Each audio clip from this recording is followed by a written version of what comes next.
On Thanksgiving, my sister didn't raise a toast, she raised my laptop, and in front of 20 relatives, she exposed my 12.6 million like she'd uncovered a crime. The room went silent. My mother's fork slipped from her hand. My father stared at the screen as if the daughter he knew had been replaced by a bank vault. Then came the demands. Sharp entitled piling onto me faster than I could breathe. But what none of them realized, not Chloe, my sister, not my parents, not anyone in that room, was that I had uncovered their secret first. Before I dive in, tell me where you're watching from in the comments, and stay with me until the end before you judge me for refusing my sister's dream. My name is Haley, and for most of my life, people assumed I grew up in a perfect little lakeside family in Minnesota. A quiet house, a quiet town, and a quiet childhood. The kind where neighbors wave from their porches and everyone brings a casserole when something goes wrong. And for a while, that was true. When I was little, my dad would take me fishing at dawn, letting me hold the rod while the sky shifted from blue to gold.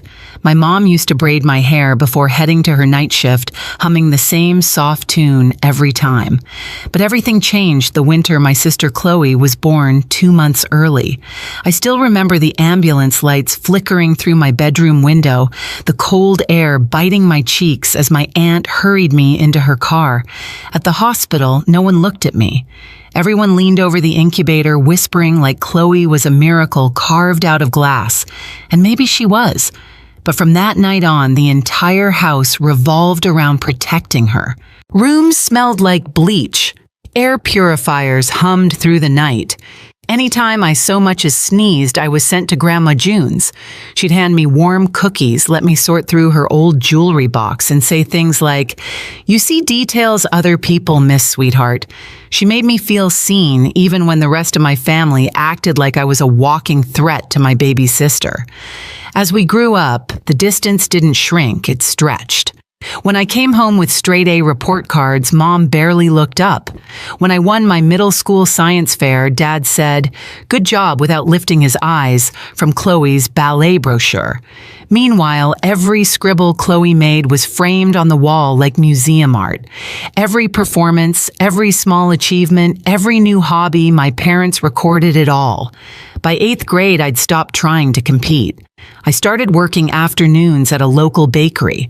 Mrs. Parker, the owner, was the first person outside my grandmother who actually noticed me. She taught me how effort could become pride, how patience could become skill. I saved every dollar, filled out every college application on my own, and earned a full scholarship to a university near Chicago. No one came to my graduation, but Mrs. Parker sent flowers. Fast forward years later, I'm in my late 20s wearing quiet luxury instead of hand-me-downs, running a small but respected authentication practice that works with estate lawyers, auction houses, collectors. Nothing flashy, but enough to build a life that is fully mine. And yet, despite all of that, my family still saw me exactly the same way they always had, unimportant, invisible, the daughter who didn't need anything and therefore didn't deserve anything. Until Thanksgiving, when they finally noticed me, or rather, noticed the number on my screen. By the time I hit my late 20s, my life looked nothing like the version my family imagined. They still thought I worked some small side job dealing with old jewelry, the kind you find in thrift stores. They never asked questions, never wondered how I paid my bills, or why I was always traveling for work. To them, Chloe was still the star of the household, the fragile miracle who somehow needed rescuing year after year, major after major. Chloe had already changed her degree 4 times by then, each switch more expensive than the last. Interior design was her newest calling, and the tuition hit harder than the others. My mom called one night, voice trembling just enough to feel rehearsed. "Your sister's trying so hard. She just needs a little help." A little help meant thousands every month. I agreed without arguing, set up a recurring transfer, and went back to polishing an early 1900s brooch under my lamp. It wasn't generosity, it was habit, decades of being told that Chloe needs and I provide. But the more Chloe spent, the louder she became online. One day, she posted a photo of a limited edition car with the caption, "Hard work pays off." I stared at the screen for a long time, not angry, just hollow. My parents reposted it with the hashtag proud. Later that evening, they sent me a text reminding me that family sticks together during tough times. No one asked how my month was going. No one asked how many hours I'd worked or whether I'd slept. They just assumed I'd keep pouring into a cup that had no bottom. Then the comments started coming back to me. People in town whispering that Haley still relies on her parents, that I should find a stable job instead of chasing old trinkets.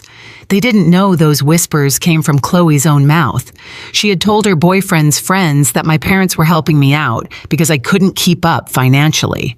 One of them, a former client, pulled me aside at an event and said, "I didn't know you were going through a tough time." I wasn't. But my family was so invested in the story of Chloe the future and Haley the burden that they never updated the script. Still, every Sunday dinner I showed up. Quiet, composed. Chloe scrolling on her phone, Mom bragging about her dad nodding in agreement, as if Chloe's minor group project was a national award. When I'd speak about a gallery I was advising or a collection I was authenticating, they'd blink politely and steer the conversation back to Chloe's potential. Potential. That word was the altar they sacrificed all logic to. Thanksgiving approached with the same routine I'd host, pay cook, or cater whatever made things easier. But something felt different that year. The way Mom said, "Everyone's counting on you." The way Dad avoided eye contact when I asked who everyone was. The way Chloe smirked when she asked if I'd be setting the table like always, as if I were staff instead of family. Somewhere deep inside me, a wire started pulling tight. And on Thanksgiving morning, as I arranged the last dish on the table, I realized it had finally snapped. Thanksgiving morning started the same way it always did, with me handling everything. I'd hired a high-end caterer from Chicago, the kind I usually booked for private collectors' dinners. They arrived with polished trays, portable ovens, and a tablescape kit that made the dining room look like it belonged in a magazine. No one asked how much it cost. No one asked if I needed help. They just assumed I'd take care of it the same way I always had. Mom walked in, glanced at the setup, and said, "Good. At least this year will look impressive for Chloe's boyfriend," as if the entire holiday hinged on making Chloe shine. I kept my voice steady. "It's just dinner, Mom." She waved me off. "You know what I mean. Chloe deserves a nice evening." I didn't answer. I adjusted the silverware, turned a candle, straightened a charger plate. Small motions that kept my hands from shaking. Because deep down, something had shifted. I could feel it. A quiet edge in the air, a sense that Chloe was circling me, waiting for a moment to pounce. I didn't have to wait long. Hours later, after everyone had arrived and settled, I slipped upstairs to check a live auction overseas. Authentication notes, auction data, pending valuations. My whole world lit up on the laptop. That's when Chloe suddenly barged in without knocking, perfume clouding the doorway. "What are you doing?" she asked, but her eyes weren't on me. They were glued to the screen, specifically the account balance glowing in the corner. 12,600,000. Her expression changed instantly. First shock, then calculation, then something cold. "Wow," she whispered. "Does Mom know you've been hiding all of this?" I stood up, but she was faster. She grabbed the laptop, holding it like a prize she'd just won. "Chloe, stop." My voice came out sharper than I intended. She smirked. "Relax. Let's show everyone how successful you really are." She didn't wait for my reaction. She didn't care. She walked straight downstairs, heels tapping like a countdown clock. By the time I reached the dining room, she was already standing beside the table, laptop raised high. "Everyone look at this," she announced. "Haley's been keeping secrets." The screen faced the room. My balance, my contracts, my reports. A hush fell so heavy, it sucked the air out of the walls. Someone dropped a spoon. Someone else whispered my name like they weren't sure who I was anymore. Mom's eyes widened not with pride, but with accusation. Dad leaned forward, jaw tight, like he'd just uncovered evidence of betrayal. And Chloe, my sister, watched it all with a triumphant little smile, as if exposing me were some kind of justice. I waited for anyone to say it was wrong, to defend me, to call Chloe out. No one did. Not a single voice rose for me. And that was the moment something inside me began to turn. Not in anger yet, but in clarity, a quiet understanding that this was no accident. This was a choice. Their choice. For a few seconds, no one moved. The room held its breath like the entire table was suspended between shock and something uglier. Chloe still stood there, clutching my laptop as if she'd just performed a heroic public service. Mom broke first. "Haley," she said, voice trembling in that way she used when she wanted to sound wounded. How could you keep this from us? From us, not wow, congratulations, not we're proud of you. Just how dare you not share what's yours? Dad leaned back, fingers tapping the table. That tapping used to soothe me when I was little. Now it sounded like judgment. "When were you going to tell us?" he demanded. "When were you going to step up for this family?" I stared at him, stunned. I've been stepping up for years, but they weren't listening. Chloe's boyfriend whistled under his breath. "Damn, that's a lot of zeros." Mom shot him a glare, then returned her gaze to me, eyes narrowing. "You've been letting us struggle," she said, "all while hiding this." I felt a laugh rise in my throat, not from humor, but disbelief. "Hiding, Mom? I've been sending you money every month for 2 years. The room stilled again. Mom blinked. "Money? What money?" "The transfers," I said, "every month. For Chloe's tuition, for her housing, for her everything." Chloe's face flushed. "You make it sound like I didn't need it. You bought a limited edition car." My voice cracked. "You took trips to Cabo. You posted designer bags like they were snacks. And still, every month, Mom called me crying that you were struggling." "She was struggling," Mom snapped. "Emotionally." I stared at her. "You asked me for thousands for her mental health, but she was buying jewelry and planning beach vacations." My father slammed his hand on the table. "Enough. We're not talking about Chloe's choices." He pointed at the laptop. "We're talking about your responsibility." "My responsibility," I repeated. "Toward what?" "Your expectations, her lifestyle." Mom shook her head like I was missing something obvious. "You have the means, Haley. Family shares. That's how it works. Your sister deserves a future." There it was, the line that slid the final piece of the puzzle into place. My sister deserves a future. Not me. Not all the futures I'd carved out alone. Just hers. "And what about my future?" I asked quietly. Mom frowned. "You're fine. You've always been fine. You don't need anything." The sentence dropped like a stone into the room, rippling through everything I'd ever known about them. I don't need anything. A convenient belief. A belief that allowed them to take without asking, expect, without guilt, demand, without boundaries. Chloe stepped forward, chin high, voice cracking with righteous indignation. "You owe me, Haley. I've been struggling for years while you hoarded your success. I'm your sister. You can't just let me fail. Fail at what I asked. You haven't stayed in any major long enough to finish a semester." Her lips trembled.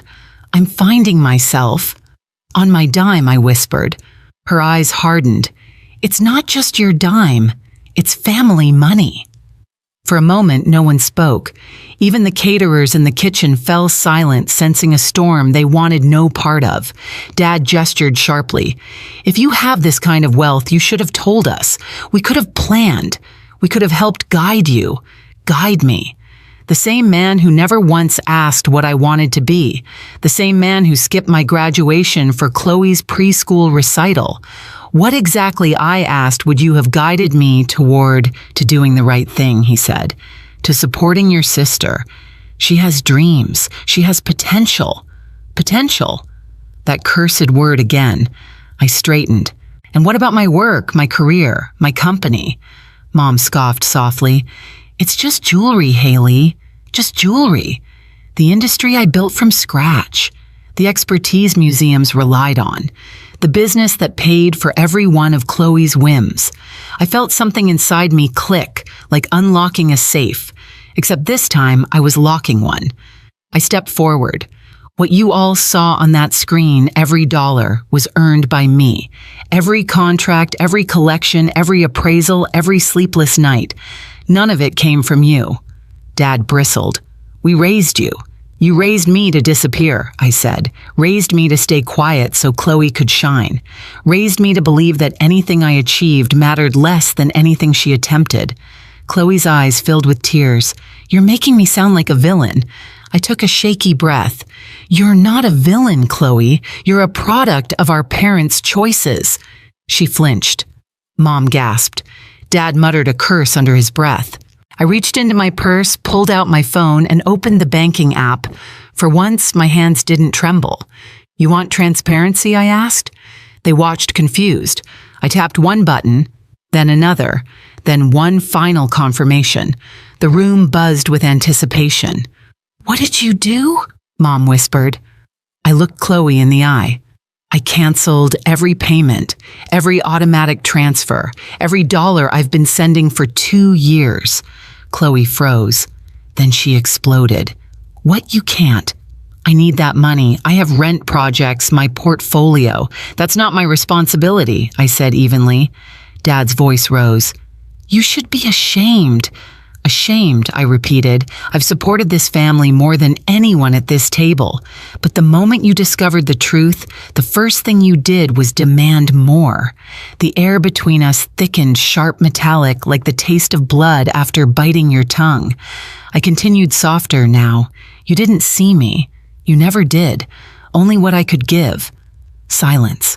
Then Mom whispered, barely audible, So you're abandoning us. I'm choosing myself, I said.